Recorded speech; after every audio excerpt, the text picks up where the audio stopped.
From the Annie E. Casey Foundation, I'm Lisa Hamilton, and this is CaseyCast. Today, we're discussing how to ensure communities and systems maximize the developmental window of adolescence.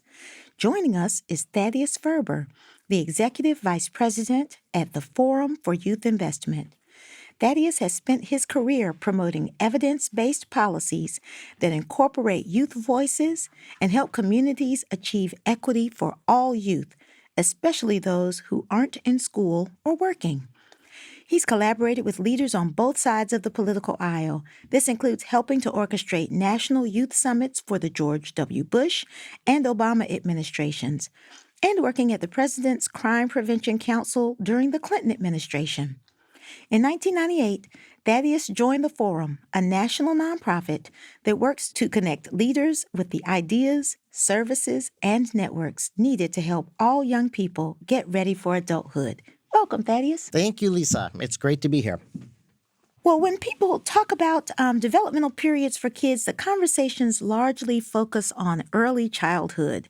But I want us to talk about teenagers, not always a popular topic, but one that I've come to realize is a group of young people we need to talk about a lot more. What do science and research say about adolescence and why it's such an important part of development? Well, thank you, Lisa. That is absolutely the case. The truth is that disparities and advantage and disadvantage affect us all at every stage of our lives, every day of our lives. So the whole time frame is important.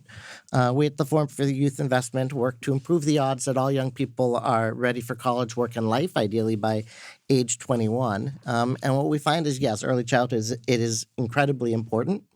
But we've also learned that if you just level the playing field for young children and then for the rest of your lives leave the field slanted against them, the odds are still that too few young people are going to make it to the finish line. So how do you define adolescence? What's the age period we're talking about here? We generally talk about 12 to 24 is a big developmental period. And we know that development occurs for different people in different time frames, so it's hard to put an exact start or end date with us. But it's a time that is rightly getting a lot more attention these days. Particularly, the National Academy of Sciences released a big new report summarizing the research on what we know about this, called The Promise of Adolescence, Realizing Opportunity for All Youth. And so we really are at a point where we now know a lot more about this population and this developmental stage, and so are poised to better respond to the opportunities and challenges that come with working with this population. Why don't you start by telling us what that report or other research tells us about adolescence? Why is it such a trying period for young people and for the adults who are in their lives? It's trying, but it's also a very wonderful period, and an exciting period in so many ways. So the research really shows that this is a period when we expand our horizons, when we look beyond our families to the broader world. It's a time when we're developing our identity, our values, our beliefs, our aspirations. It's a time when you become acutely aware, both for good or for bad, of what other people think about you. And it's a time during which the relationships we form or don't form matter a great deal. It's also a time where young people now have the capacity for self-direction. They can make decisions about their own lives. It's a time that they have the skills and a heightened desire to improve the world around us. And so that's one of the things I love most about working with this age group is it's not something that you do to young people. Once you're in this stage, it's doing something that you are doing with them and seeing themselves define the world that they want to see and the role that they want to define for themselves within the world really makes it a very rewarding age to work with. Well, I like the way you framed that. You know, the way I asked the question is how many people talk about adolescence in a very negative, high-risk way. But the way that you've described adolescence is totally different. It's about the ways that we are growing and developing during that period of time and makes it exciting, I think, to imagine, you know, we think of little children and the growth that's happening for them. say something about the way this helps us even change the narrative about teenagers if we understand what's really happening for them in a different way. The narrative is incredibly important, especially when you layer in race and class into the conversations. That it's an age where some young people are feared by adults and others are loved and nourished by adults. And so those types of disparities you don't see as much when you're in an early childhood center where it really just focuses on your family as the unit. But once you reach adolescence, you're expanding and looking beyond your community. And it matters, as I said, what people think about you. And the biases and stereotypes that continue to persist in national conversations and in our media, those play on young people. And so it really is important to be very mindful about the narrative of how we describe this age, this stage of life, and all the good things that come along with it. And often it leads to certain young people being forgiven for mistakes that they make and risks that they take. And other young people end up in the deep ends of systems that forever, I think, make it difficult for them to have the kinds of productive lives that we want them to have, or for people to not see the potential that they may have. So I think that's really important for us to understand how young people are all going through this same developmental period, but the way that we as adults perceive them can have very different consequences in how those young people navigate it or are given the supports. That is extraordinarily true. And it's also true that risk in of itself is a key facet of adolescence. Biologically, this is the time when you need to go out into the greater world and go hunting in earlier times. And so biologically, we are predisposed to intentionally go try new things and actually to take risks. Risk-taking is an important facet of this period of life. We just need to understand what are the types of risks that young people are going to find when they go out of their doors and are out into this broader community. Some places, the types of risks that you take are very safe and protected. In other places, they can have really severe repercussions. But then you also talked about other ways that young people are changing that makes them more influenced by peers or makes them more interested in participating in decision-making. And those are all things we can take advantage of. And we as a society always vastly underappreciate how much young people have to offer themselves. And so anytime we go to an event, we'll bring young people to speak at the event and share their perspectives firsthand. And people are always amazed. They're like, where did you find these amazing young people? And we're like, in any school of the country. Right. They're just regular teenagers. Regular teenagers Right. who, if you ask, what do you see in your world? What do you like? What changes do you want? Are going to share things much more eloquently than us or researchers ever could. You have described adolescence as the least equitable period of life. What do you mean by that?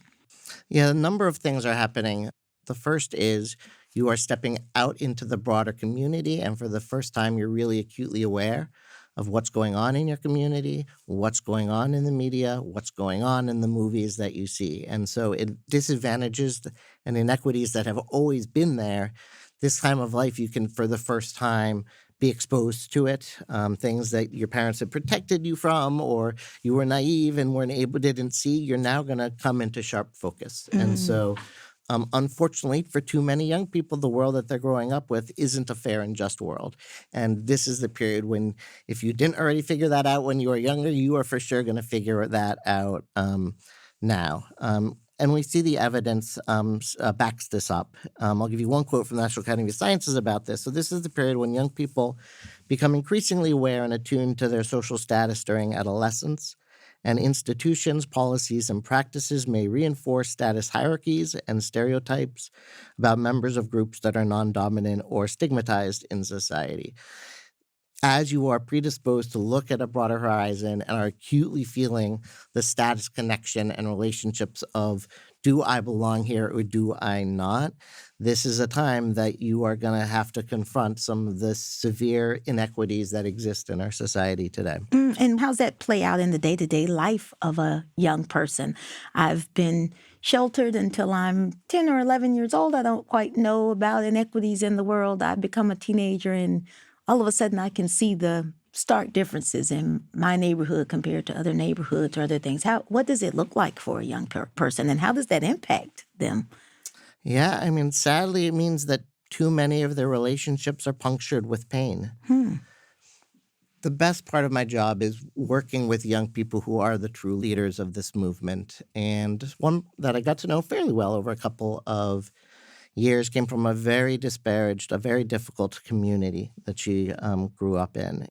But she was one of the lucky ones. She found a program that was there to help her and helped her not only transform her life, but then to give back to her community. And so she was now in college. I ran into her at an event. She was in college now, and I asked her how school was going, and she said it was a hard semester, Thad. It was a hard semester.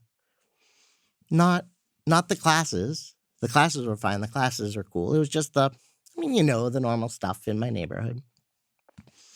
Like what, I asked. Well, she said one of her good friends was shot and killed. I'm sorry, I said. And another friend died in my lap. He died from a heroin overdose while we waited for the ambulance to arrive. But she said it's normal.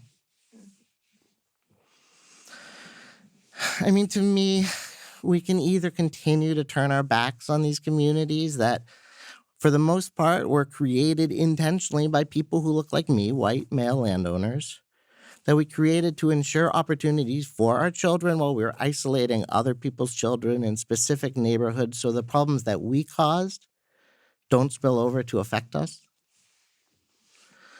So we can invest in young people who can help heal their communities from the inside out. But it comes down to this at the end. Do we have the public and political will to solve the problems that we created? Or are we going to be okay with that level of human tragedy being, normal? And repeated over and over again in so many neighborhoods and with so many young people. That is a heartbreaking story. Unfortunately, as we try to help young people, get the education and employment opportunities they need in this country, so often people fail to realize the type of serious trauma and challenge young people are dealing with every day. And so that story makes me want to ask you about, the millions of kids that experience trauma, how we, how do we understand how that impacts their learning, that we can't imagine there is, an after school program that's going to help a young person overcome that kind of pain and trauma in their lives. So let me start with some good news. The good news is humans are extraordinarily resilient. And there's a whole body of research, resiliency research, where they tried to figure out, isolate what was the magic thing that helps some people persevere in the face of adversity as others don't. And a very effective researcher who really delved into this, Ann Maston, after researching it throughout her career, she ended up publishing a book called Ordinary Magic. What she found is all humans have extraordinary ability for resilience, and that, in fact, there's no one single thing that can happen to a person that will guarantee that they don't make it through to the other side. She looked at death of a parent or forced into child military campaign, right? Like the worst of the worst. If it was just one thing, they would still be able to come back from it. What people weren't able to come back for is multiple things. And if you start looking at multiple bad things happening in a single person's life, that's where you start seeing all the outcomes drop off the cliff. And so talk about what young people in this country are dealing with. Are they faced with one thing or many things? Yeah, unfortunately, with the structural racism we have baked into our country, it's far too likely you can point to communities it's not hard to find and be pretty sure that a lot of the young people are going to have had not just one, what's called as adverse life experiences, but several of them. It's for this reason that we really need to be attuned to cycles and processes that will turn one bad thing into many. So, for example, a family, parents getting divorced, if that's the only thing, people are still going to be fine. But if they get divorced, The dad doesn't provide child support, so then the mom's in poverty, has to move to a different place that they can afford, which disrupts the friendships with the friends. You've now turned one issue into five. What we're finding in the new brain research is really the dynamic interplay between your brain, your behaviors, and your environment. We in America are tuned to think that it's all about your brain, and your brain decides what your behaviors are going to be. And what we actually find is both are true. The brain defines your behaviors, but your behaviors and your environment literally change your brain.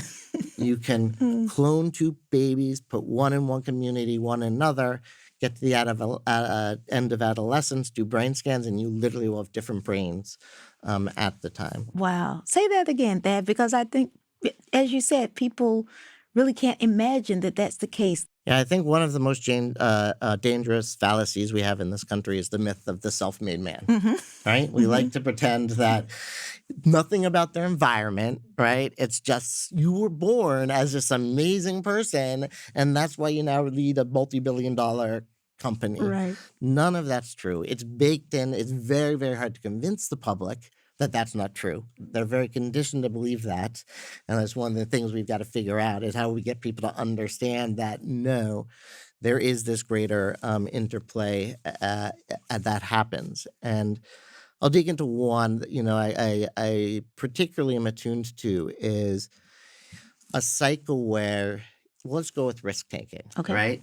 Risk-taking, you take a risk that your brain is supposed to be taking a risk, but you're doing it in a school that then calls the police, who then takes that risk and puts you into the system. So suddenly that one thing you did became a problem, that then that action that they take of putting you in the system then makes you feel less safe, less that you belong, less like that you matter. That in turn is going to trigger brain chemistry that locks that in and reinforces that and is actually going to get you to act up even more. Increases the likelihood that something like that's going to happen again. That's because you're now told that's who you are. That's right. Yeah. That's right. And that affects your brain, and your brain is going to continue to act in that way. I'll try and get back to a positive point because I'm trying to be positive about this. Is the opposite is also true.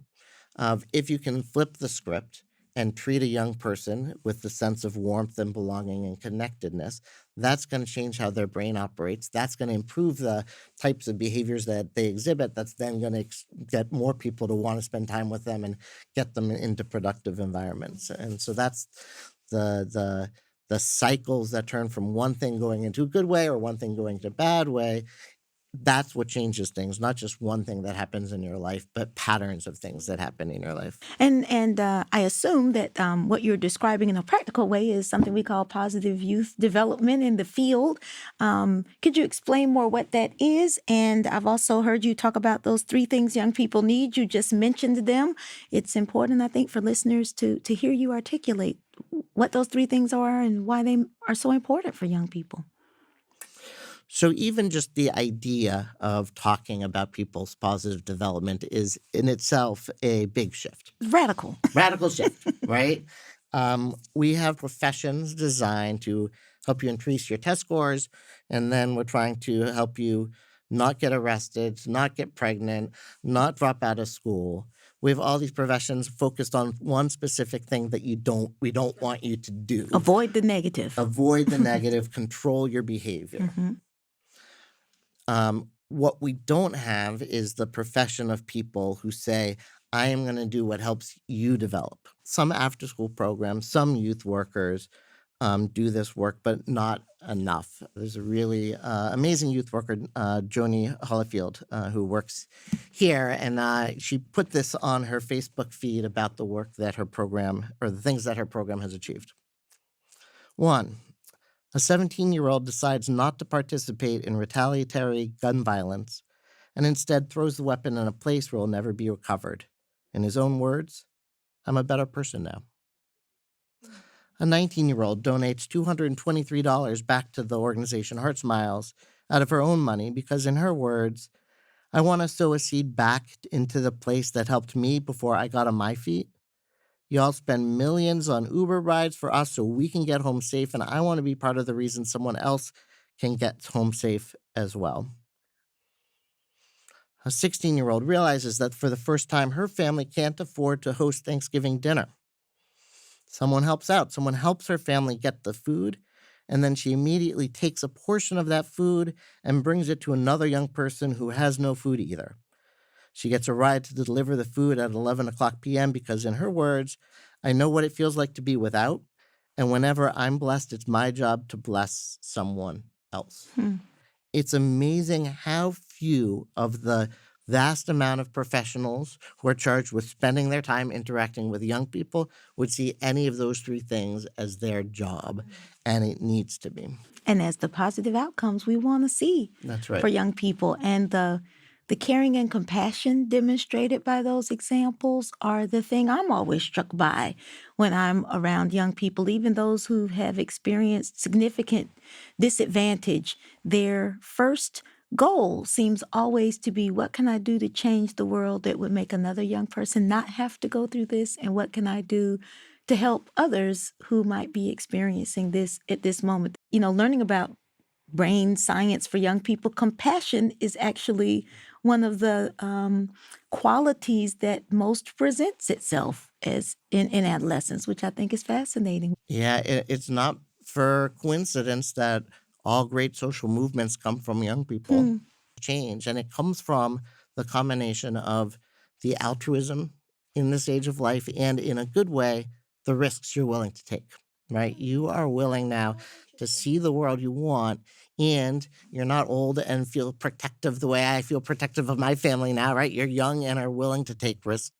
You're perfectly primed to say, I'm going to stand up and do what I believe in. Oh, that's a fascinating way of understanding that positive part of risk taking, that young people are willing to risk their own personal safety or comfort in order to create a different world. That is such a wonderful outcome That's right. from that. I want to go back to this question I asked you Yeah. about the three things that All right. matter for young people, because I think they're so important for all of us to understand if we want young people to have better outcomes. Yeah, so as we travel the country and look for the places and programs that young people said, this changed my life, we increasingly would see again and again three things. They would say that I feel safe. They'll say that I feel like I belong. And they said, I feel like I matter. When you go into a program, if I hear, they say, well, this feels like a family. This is a place it feels like I can make a difference. This is the one place in my life I feel safe to be who I really am.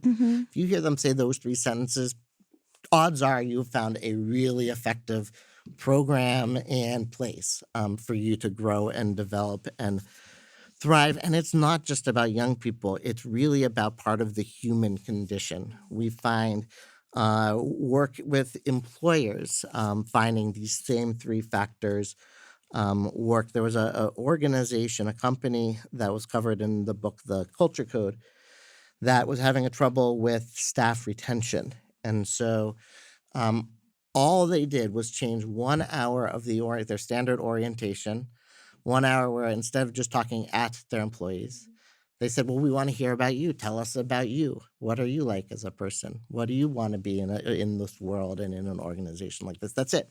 They changed nothing else. 7 months later, they went and checked the staff retention based on that 1 hour change. And there was a 200 and I think 27% change in who is and is not in the company just because of that 1 hour where they said, I'm going to ask you about you. That's going to trigger your sense of safety, that you belong, that you matter, and has a dramatic impact. You see it also, believe it or not, in the FBI's training of hostage negotiators. In fact, they are trained to find ways to forge a relationship with the person on the other side of the phone. And the techniques that they teach are very similar to the things that Joni does to build relationships with the young people. And you have to understand, when you're talking about young people who've never felt like they belong, always have their heart, their guard up, never feel safe. It takes a lot to get them to really understand. With me, in this place, in this environment, you can let it go And be yourself. and be yourself. Oh, that's beautiful. Well, you talked about some of the young people that you have met in your work. I would like to talk more about the sort of network of young people that you are working with and how you see them. What are they excited about? How do they want to see the world different in the future? Yeah, well, it's the best part of my job, to get to speak to these people, and they are the leaders of this movement, and a huge part of societal change is it comes down to shifting power dynamics, and so we're always very aware of us as a national organization need to be very intentional about not owning or claiming the space, but opening up and getting out of the way and letting the young people go where they know that things need to happen. So one group that we work with a lot is called Opportunity Youth United. And so these are young people who at one point in the critical 16 to 24-year-old period were both out of school and out of work for an extended time, a population we now refer to as Opportunity Youth. And so we work with this network of opportunity youth who were the lucky ones, who did find a program that could help them get to the other side, and are now working to keep the door open for the ones who come next. So like the person who got a Thanksgiving meal and then immediately Pay it forward. I'm going to give part to someone who is even less than I do. So we've been working with them, and they have been passionately coming here to DC to talk with their members of Congress about the importance of programs supporting opportunity youth, and working with them for 2 years. They've been able to secure $195 million of increased federal funding for programs that serve opportunity youth. That's incredible. That cannot happen without young people leading the way. That's fantastic. And I understand the forum also has a network called Spark Action that's online. Talk about Spark Action.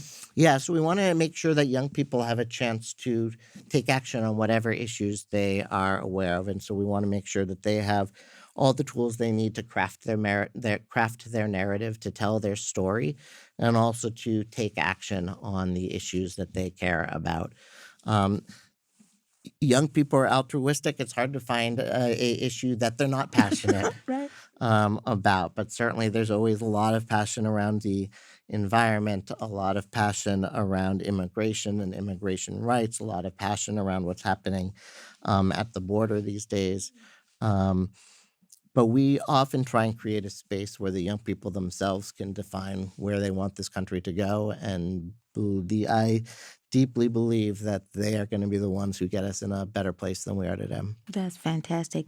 Well, I know that the forum does incredible work all over the country. I'd like to give you an opportunity to talk about how your organization both helps in this direct work with young people, but also how are you helping the adults who need to do their work differently and create different policies for young people? How are you helping support this kind of transformation in our systems and policies? We as an organization, we take what's known about child and adolescent development and bring it into transformed programs, partnerships, and policies. So programs, we go in and we have a youth program quality assessment that can say, to what extent is your program doing the things that lead to young people feeling like they're safe, that they belong, and they matter.